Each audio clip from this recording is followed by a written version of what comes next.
প্যারাঅলিম্পিকে নিষিদ্ধ হওয়া অ্যাথলিটদের জন্য বিকল্প অলিম্পিকের আয়োজন করেছে রাশিয়া। মস্কোতে আজ শুরু হয়েছে 2 দিনের এই বিকল্প অলিম্পিক। নিষেধাজ্ঞার বিরুদ্ধে লড়াই চালিয়ে যাওয়ার ঘোষণা দিয়েছে রাশিয়ান অলিম্পিক কমিটি।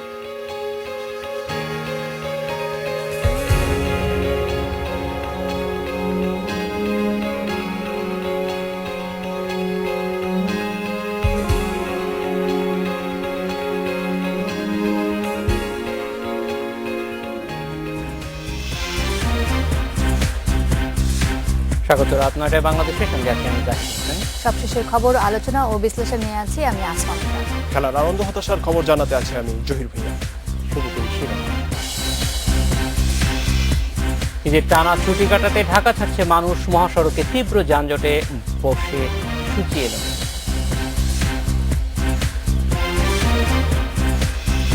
গেরিলা মুক্তিযোদ্ধার তালিকা বাতিল অবৈধ ঘোষণা করল হাইকোর্ট, সব সুবিধা বহালের নির্দেশ।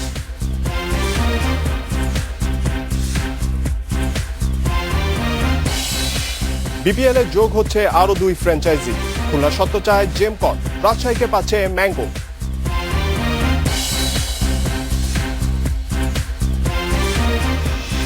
রাত 9টায় বাংলাদেশে আজ মতামত পাঠানোর বিষয়ে ঈদ যাত্রা। মতামত পাঠাতে পারেন SMS অথবা ফেসবুকে। আপনাদের মতামত জানাবো সংবাদের পরের অংশে। ঢাকা ছাড়ার পরই বিভিন্ন মহাসড়কে তীব্র যানজটে চরম দুর্ভোগে পড়েছে মানুষ। বিভিন্ন জায়গায় ঘন্টার পর ঘন্টা থমকে যাচ্ছে গাড়ি। ঢাকা ময়মনসিংহ মহাসড়কের চান্দনা চৌরাস্তায় সকাল থেকে এখনো রয়েছে যানজট। ঢাকা আরিচা মহাসড়কের সাভার বাজার, নবীনগর সহ বিভিন্ন জায়গায় যানজটে চলছে ধীরে ধীরে কাজ। নবীনগর চন্দ্রা মহাসড়কে ত্রিমোড় এলাকায় বিকেলের পর থেকে যানজট বাড়ছে। নারায়ণগঞ্জে ঢাকা চট্টগ্রাম ও ঢাকা সিলেট মহাসড়কে শিবগিরগঞ্জের সাইনবোর্ড এলাকায় বিকেল থেকে যানজট কিছুটা কমে এলেও সন্ধ্যার পর পরিস্থিতি অবনতি হয়েছে। ঢাকা টাঙ্গাইল মহাসড়কের এলেঙ্গা থেকে চন্দ্রা পর্যন্ত রয়েছে যানজট। অন্যদিকে ঢাকা চট্টগ্রাম মহাসড়কের কুমিল্লা অংশে যানবাহনের চাপ থাকলেও তেমন যানজট নেই। প্রতিবারের মতো এবারও ঈদের আগে ও পরে মোট 6 দিন মহাসড়কে ভারী পণ্যবাহী ট্রাক, কাভার্ড ভ্যান ও লরি চলাচল বন্ধ রাখার নির্দেশ দিয়েছে সরকার। দুপুরে চট্টগ্রামের সিটি গেট এলাকায় বিআরটি এর ভ্রাম্যমাণ আদালতের কার্যক্রম পরিদর্শনে গিয়ে এই তথ্য জানান সড়ক পরিবহন ও সেতু মন্ত্রী ওবায়দুল কাদের। মন্ত্রী বলেন, এরই মধ্যে পণ্যবাহী যানবাহন চলাচল সীমিত করা হয়েছে। এবার মহাসড়কের কয়েকটি জায়গায় সেতু নির্মাণের কাজ চলায় যান চলাচলে কিছুটা বাধা পড়তে পারে বলে আশঙ্কা জানান মন্ত্রী। চলাচল নির্বিঘ্ন করতে সড়কে রোভার স্কাউট সদস্যদের নিযুক্ত করা হবে বলেও জানান ওবায়দুল কাদের।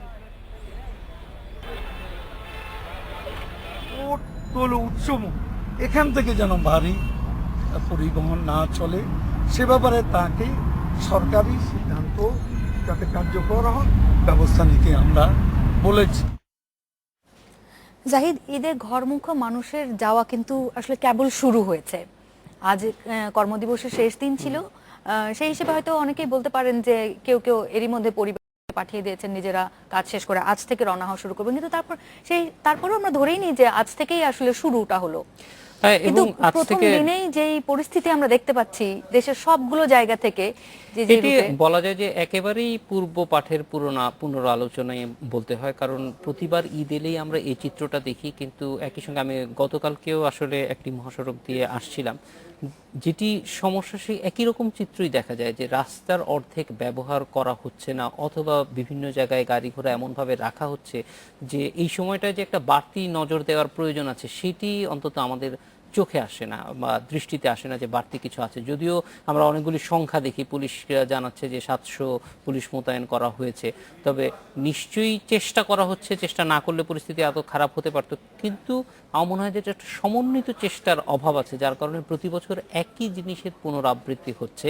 এবং জানেন যে বড় সড়কগুলো এখন আগের চেয়ে অনেক বড় হয়েছে, ফলে যানজট আর একটু কমে আসা উচিত ছিল, কিন্তু সেই সুফলগুলি পাওয়া যাচ্ছে না। কারণ ওইটার একটা ব্যবস্থাপনা প্রয়োজন। সড়ক ব্যবস্থাপনায় আমাদের কোনো ধরনের কিছু উন্নতি লক্ষ্য করা যাচ্ছে না, খুব বেশি বিনিয়োগও নেই। আমি একটু আমার ব্যক্তিগত মতামতে বলি, জাহিদ এবং জহির, আপনারা নিশ্চয়ই খেয়াল করে দেখেছেন যে গত কয়েক বছর ঈদের আগে কিন্তু আমরা সড়ক মন্ত্রীকে দেখেছি একদম ঘোষণা দিয়ে যেন কোনোভাবেই যানজট না থাকে বা যানজটটা যতখানি কম করা যায় তিনি একদম নিজে রাস্তায় নেমে গিয়েছেন এবং জিনিসগুলো তদারকি করেছেন। রাস্তা মেরামতের কাজ করতে আমরা দেখেছি। এই বছর রাস্তার পরিস্থিতি খুবই ভালো। আপনি যদি গত 2-3 বছরের অবস্থা দেখেন, রাস্তা ভাঙাচোরা ছিল প্রায় সব কয়টা রাস্তা। সেই ক্ষেত্রে বলা যায় যে এই বছর কিন্তু রাস্তার পরিস্থিতি যেটা মানে ভাঙাচোরা বা এই জাতীয় সমস্যা নাই, ফলে ব্যবস্থাপনার সমস্যাটা সবচেয়ে বেশি। জাহিদ, এবার কিন্তু বাড়তি ভাড়া আদায়ের একটা প্রবণতা এবারও আছে এবং একটু আগে একটা প্রতিবেদনে দেখলাম যে বাড়তি ভাড়া আসলে কতটুকু পর্যন্ত বাড়তি আপনি টলারেট করবেন সেইটা নিয়ে আমার একটু ব্যক্তিগত ভিন্ন মত আছে। এই জন্য যে তাদের যে যুক্তিটা সেটাও ফেলনা নয়, কারণ এই সময়ে কিন্তু যাত্রী একমুখী চলাচল বেশি হয়। কিন্তু সেটা দায় কি যাত্রীদেরকেই নিতে হবে? দায়ের কিছু নাই, আপনি যদি চলতে হয় তাহলে যেমন আপনি ঈদে যারা চাকরি করেন তারা বোনাস পায়, ফলে এখানে আমার কাছে জিনিসটা অযৌক্তিক না, কিন্তু আমার কথা হলো সীমা লঙ্ঘন হচ্ছে কিনা। 300 টাকাটা 400 টাকা না হয়ে আমরা দেখছি 700 টাকা হচ্ছে, সেইখানে হয়তো একটা আপত্তি আছে। রাত 9টায় বাংলাদেশে একটা ছোট্ট বিরতি নিব, 40 সেকেন্ড পর ফিরছে।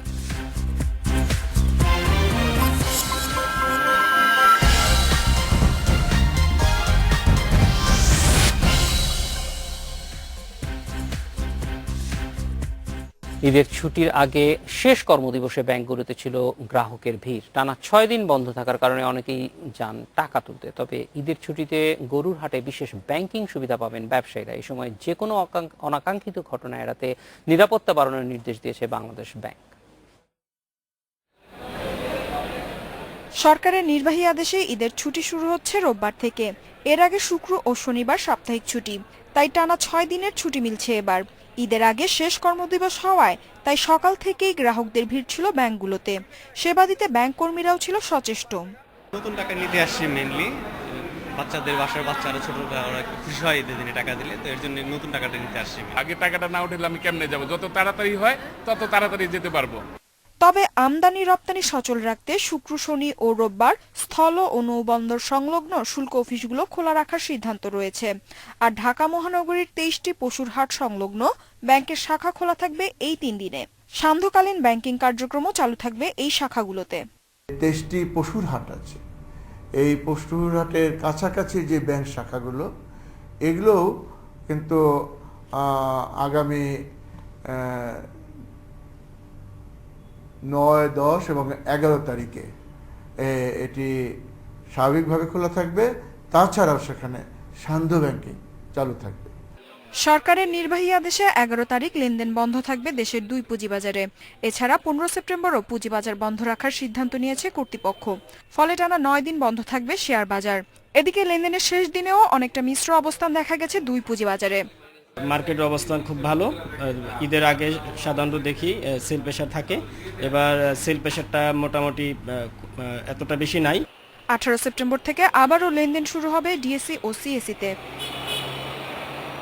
ইফাতারা, ইন্ডিপেন্ডেন্ট নিউজ। এবারও কমছে কোরবানির পশুর চামড়ার দাম। গতবারের তুলনায় 30% দাম কমানো হতে পারে বলে জানিয়েছেন চামড়া ব্যবসায়ীরা। তবে প্রতি বর্গফুট চামড়ার দাম এখনো ঠিক হয়নি। গরু ও ছাগল মিলিয়ে এবার 1 কোটি চামড়া সংগ্রহের আশা করছেন ব্যবসায়ীরা।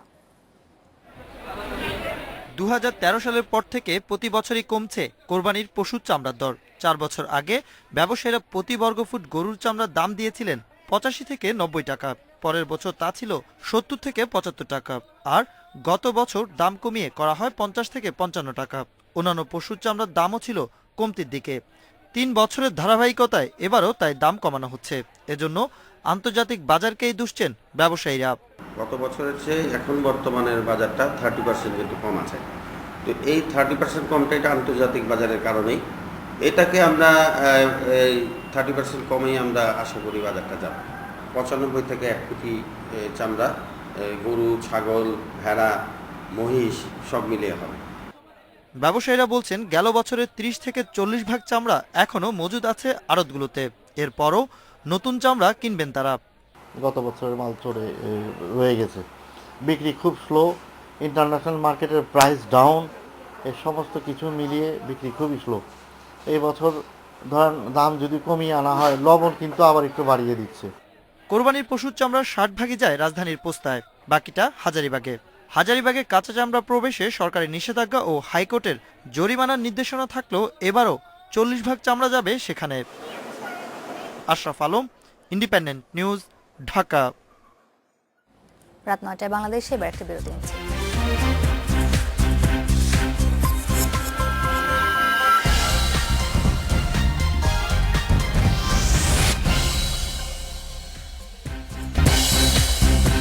নয়টা 17 মিনিটে ফিরে এলাম রাত 9টায় বাংলাদেশে। দেশকে নিরক্ষর মুক্ত করার কাজ করতে জনপ্রতিনিধি ও ছাত্র সংগঠনের প্রতি আহ্বান জানালেন প্রধানমন্ত্রী শেখ হাসিনা। রাজধানীতে আন্তর্জাতিক সাক্ষরতা দিবসের উদ্বোধনী অনুষ্ঠানে তিনি এই আহ্বান জানান। নীতি ও আদর্শের শিক্ষা দিয়ে ছেলে মেয়েদের সোনার মানুষ গড়ে তুলতে শিক্ষকদের পরামর্শ দেন প্রধানমন্ত্রী। প্রাথমিক ও গণশিক্ষা মন্ত্রণালয় অতীতকে জানবো, আগামীকে গড়বো, এই প্রতিপাদ্যে পালিত হচ্ছে 50তম আন্তর্জাতিক সাক্ষরতা দিবস। ওসমানী স্মৃতি মিলনায়তনের আয়োজনে প্রধানমন্ত্রী বলেন, অশিক্ষার অন্ধকার কাটিয়ে দেশ আলোর পথে যাত্রা শুরু করেছে। দেশে এখন সাক্ষরতার হার ৭১, একে শতভাগে উন্নীত করতে যার যার অবস্থানে থেকে সবাইকে সহযোগিতার আহ্বান জানান প্রধানমন্ত্রী। আমাদের দেশের সাধারণ মানুষ, এমনকি আমাদের যত ছাত্র সংগঠনগুলি আছে, সকলের কাছে আমি আহ্বান জানাবো যে প্রত্যেকে যদি নিজে উদ্যোগ নেন যে আপনার নিজ নিজ এলাকায় একজনও নিরক্ষর থাকবে না, তাদেরকে আমরা অক্ষর জ্ঞান দেব। সকলের উদ্যোগে কিন্তু আমরা এই দেশকে গড়ে তুলতে পারি। খুব দ্রুত আমরা এই দেশকে নিরক্ষরতা মুক্ত ঘোষণা দিতে পারবো। কারিগরি শিক্ষায় জোর দেওয়া হচ্ছে জানিয়ে প্রধানমন্ত্রী বলেন, শিক্ষার্থীরা মাল্টিমিডিয়া ক্লাসরুমের সুবিধা পাচ্ছে। এখন ঝরে পড়ার হার মাত্র 20%। এটা আরও নামিয়ে আনার কাজ চলছে। বঙ্গবন্ধুকে উদ্ধৃত করে প্রধানমন্ত্রী বলেন, শিক্ষকেরা সোনার বাংলার কারিগর। উপযুক্ত নাগরিক গড়ে তুলতে তাদের যথাযথ ভূমিকা রাখার আহ্বান জানান শেখ হাসিনা। এই সোনার মানুষ গড়ার কারিগর আপনারাই, শিক্ষকরাই। কাজে আমরা চাই যে আমাদের ছেলে মেয়েদেরকে যথাযথ নীতি ও মূল্যবোধের চর্চা শিখিয়ে প্রত্যেকটা শিশুকে একজন আদর্শ নাগরিক হিসেবে আপনারা গড়ে তুলবেন। ছাত্রছাত্রীদেরকে আমি বলবো, লেখাপড়া শিখতেই হবে, লেখাপড়ায় মনোযোগ দিতে হবে। বইগুলি সাজিয়ে রাখার জন্য নয়, বইগুলি পড়তে হবে, মনোযোগ দিয়ে জ্ঞান অর্জন করতে হবে, যেন ভবিষ্যতে আরও উন্নত জীবনযাপন করা যায়। শিক্ষায় মেয়েরা ছেলেদের চেয়ে এগিয়ে যাচ্ছে মন্তব্য করে সন্তোষ জানান প্রধানমন্ত্রী। তিনি বলেন, সবার জন্য শিক্ষার অধিকার নিশ্চিত করতে বিদ্যালয়বিহীন এলাকায় প্রায় ১৫০০ স্কুল গড়ে তোলা হচ্ছে। দুর্গম এলাকায় হবে আবাসিক স্কুল। অনিমেষ কর, independent news. Zia charitable trust দুর্নীতি মামলার তদন্ত কর্মকর্তাকে ফের জেরা করতে প্রধান আসামি বিএনপি চেয়ারপারসন খালেদা জিয়ার আবেদন গ্রহণ করেছে সুপ্রিম কোর্টের আপিল বিভাগ। প্রধান বিচারপতি এস.কে. সিনহা সহ ৫ বিচারকের বেঞ্চ সকালে এই আদেশ দেয়। এর ফলে দুদকের উপপরিচালক হারুনুর রশিদকে আবার জেরা করার সুযোগ পাবেন খালেদা জিয়ার আইনজীবীরা। মামলাটির ৩২তম ও শেষ সাক্ষী হিসেবে বিচারিক আদালতে সাক্ষ্য দেন তদন্ত কর্মকর্তা হারুনুর রশিদ।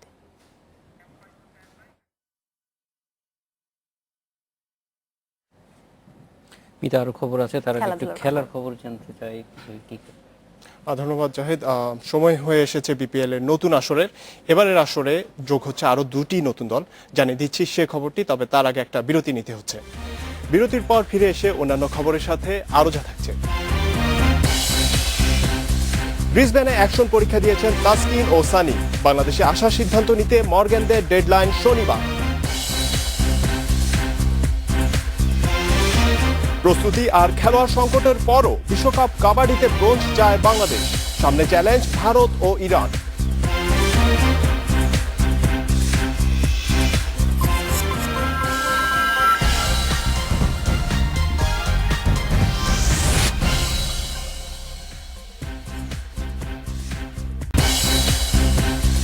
নটা 27 ফিরে এলাম রাত 9টায় বাংলাদেশে। বাংলাদেশ প্রিমিয়ার লিগ বিপিএল এর চতুর্থ আসরে দলের সংখ্যা বাড়ছে। খুলনা ও রাজশাহী নামে যথাক্রমে দল নিতে যাচ্ছে জেমকন গ্রুপ ও ম্যাঙ্গো এন্টারটেইনমেন্ট লিমিটেড। এদিকে চুক্তি ভঙ্গ করায় চতুর্থ আসরে টিভি স্বত্ব হারাতে পারে চ্যানেল 9। ফিক্সিং কাণ্ড, ক্রিকেটারদের বকেয়া সহ নানান অনিয়মে ডুবতে বসেছিল বিপিএল। কিন্তু ঘরোয়া ক্রিকেটে সবচেয়ে আকর্ষণীয় এই আসরকে আবারও মাঠে ফিরিয়ে আনা হয়। তড়িঘড়ি করে সিজন 3 6 দল নিয়ে হলেও সিজন 4-এ যোগ হচ্ছে আরও 2 দল। খুলনা ও রাজশাহী ফ্র্যাঞ্চাইজির জন্য 7 সেপ্টেম্বর ছিল আবেদন সংগ্রহের শেষ দিন। আগ্রহ দেখিয়েছে 10-এর অধিক ফ্র্যাঞ্চাইজি। খুলনার জন্য আগ্রহ দেখিয়েছে জেমকন গ্রুপ। রাজশাহী দল নিতে চায় ম্যাঙ্গো এন্টারটেইনমেন্ট লিমিটেড। রাজশাহীতে আমাদের সাথে কথা হয়েছে সারিয়া ভাই, আর হচ্ছে খুলনাটা হচ্ছে আপনার নাবিল ভাইদের সাথে কাজী গ্রুপের। দল পাওয়ার ক্ষেত্রে ফ্র্যাঞ্চাইজির পরিবর্তন হয়েছে সিজন 3-তে। আলিফ গ্রুপ দ্বিতীয় আসরে ছিল বরিশালের সঙ্গে, গেল আসরে ছিল সিলেটের সঙ্গে। এবারে নতুন মালিকানার অধীনে যাচ্ছে দলটি। সিলেটের যে আপনারা নিশ্চয়ই জানেন যে সিলেটের যে মালিকানা, ওইটা তো আমরা টার্মিনেট করে দিছি। ওইটা আইন অনুযায়ী বেডিং হবে, যারা নিতে ইন্টারেস্ট তারা নেবে।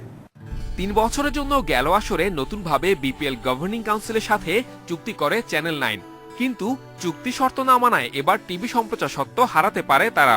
তাদের যেমন ব্যাংক গ্যারান্টি পে অর্ডার ছিল সময় মতন, যে টাকা দেওয়ার কথা ছিল সেই টাকাগুলো তারা দেয়নি, এবং আমরা অনেকবার তাদের কাছে নোটিশ করার পরও আজ না কালকে না, এবং তার চেকও অনেকবার চেক দিয়েও সেই চেকের টাকা অ্যাকাউন্টে ছিল না। দলের সংখ্যা বাড়লেও মাঠের সংখ্যা 2ই থাকছে এবারও। ঢাকা ও চট্টগ্রামে হবে ঘরোয়া ক্রিকেটের সবচেয়ে আকর্ষণীয় আসর BPL. Saiful Majumdar, Independent News, Dhaka. ব্রিসবেনে বোলিং অ্যাকশন পরীক্ষা দিলেন টাইগার পেসার তাসকিন আহমেদ ও আরাফাত সানি। আইসিসির অনুমোদিত ব্রিসবেন ন্যাশনাল ক্রিকেট সেন্টারে বৃহস্পতিবার সকালে পরীক্ষা দেন তাসকিন।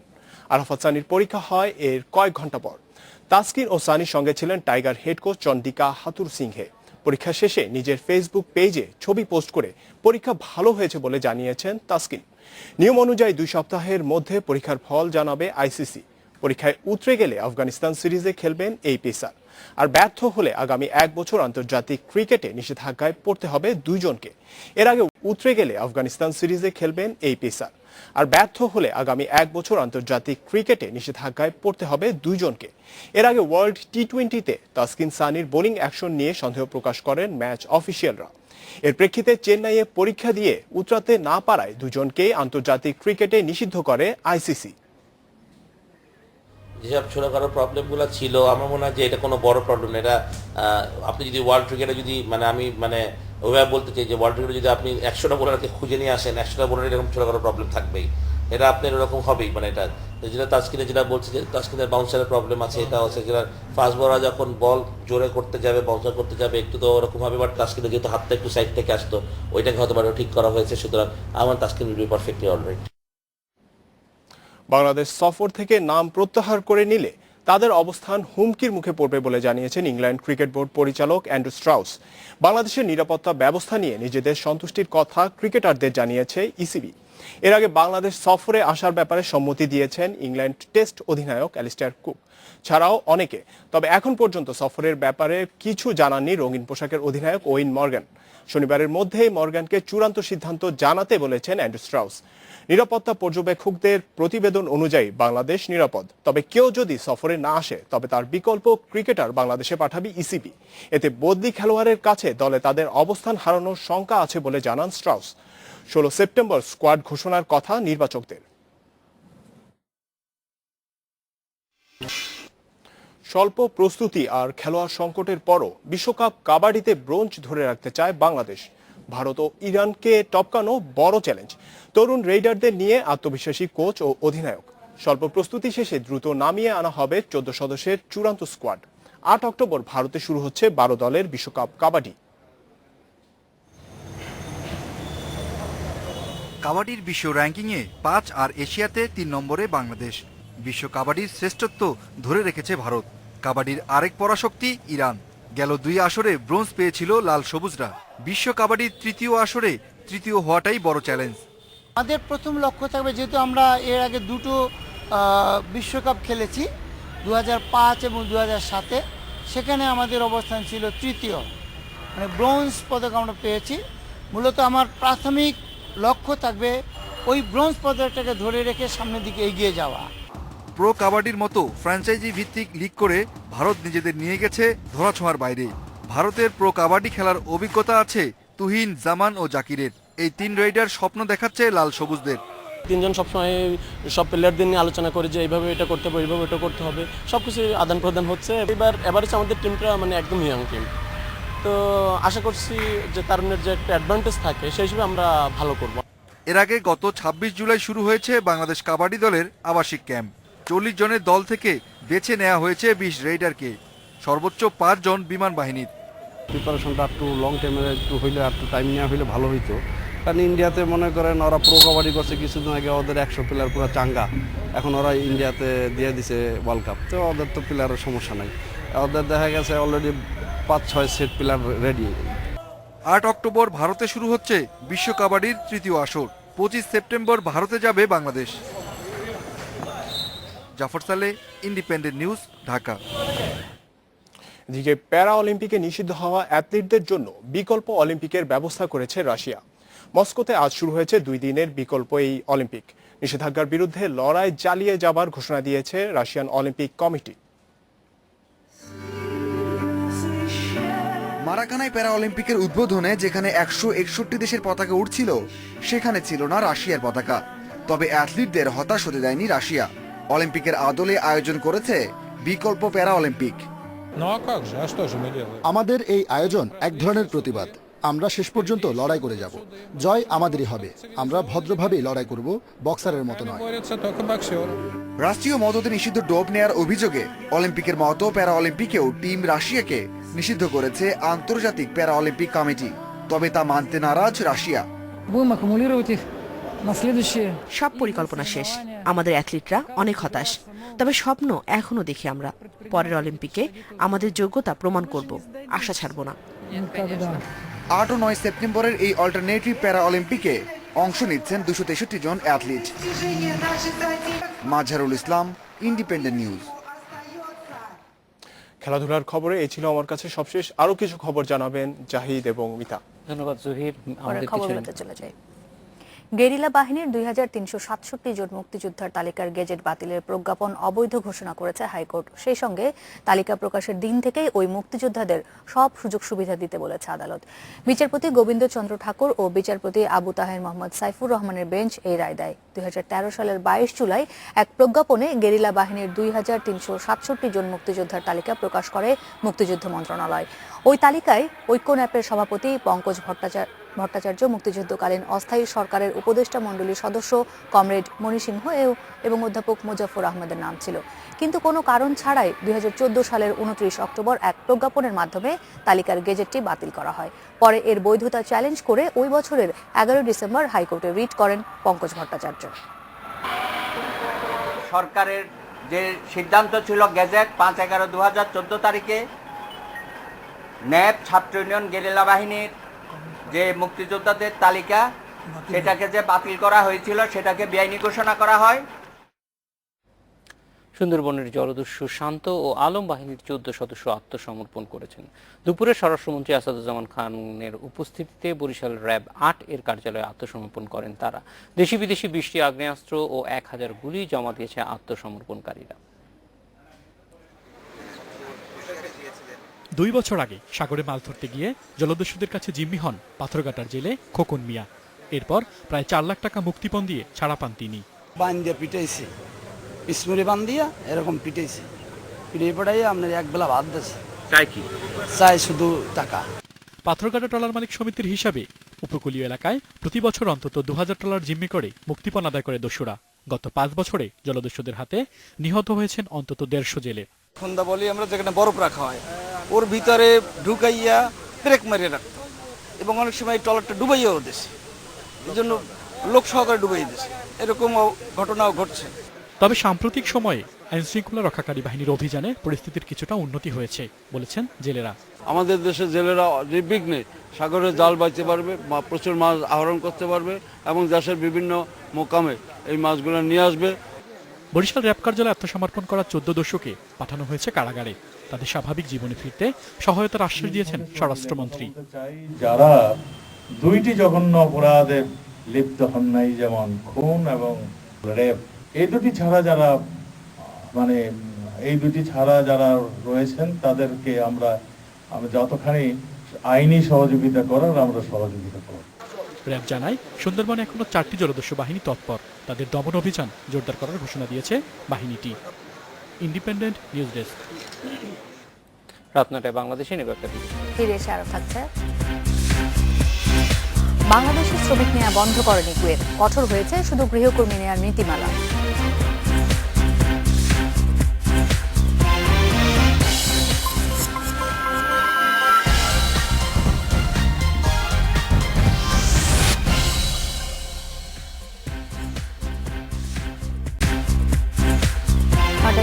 মিনিটে ফিরে এলাম রাত 9টায় বাংলাদেশে। শুরুতে এবার আপনাদের মতামত ঈদ যাত্রা বিষয়ে আর জানতে চেয়েছিলাম জাহিদ। আমাদের দর্শকদের মধ্যে দাউদ বলছেন আমাদের ভুলের কারণেই পথেই শেষ হয়ে যায় অনেকের ঈদ যাত্রা। সালাম বলছেন ঈদের ছুটিতে ঘরমুখে মানুষের যাত্রা শুভ করতে আইন শৃঙ্খলা বাহিনী ও ট্রাফিক পুলিশ বড় ভূমিকা রাখে।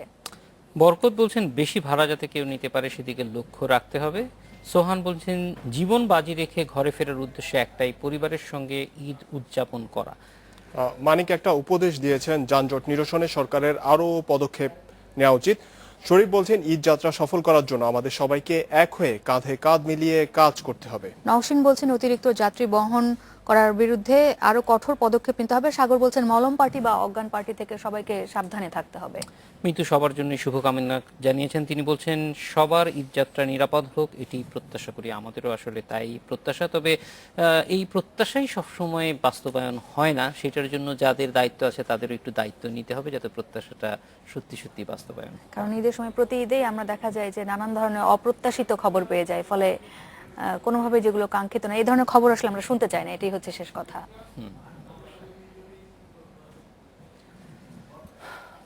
কুয়েতে শ্রমিক নিয়োগ বন্ধ হয়নি, শুধু নিয়ম নীতিতে পরিবর্তন এসেছে। এখন থেকে গৃহকর্মী পাঠাতে কুয়েতের স্বরাষ্ট্র মন্ত্রণালয়ের অনুমোদন নিতে হবে, তবে অন্য সব খাতে আগের নিয়মেই শ্রমিক পাঠানো যাবে। এ তথ্য জানিয়েছে প্রবাসী কল্যাণ মন্ত্রণালয়। গৃহকর্মী নিয়োগে নতুন নিয়ম ইতিবাচক হলেও কুয়েতে শ্রমিক রপ্তানি কিছুটা কমবে বলে মনে করছে জনশক্তি রপ্তানিকারকদের সংগঠন বায়রা।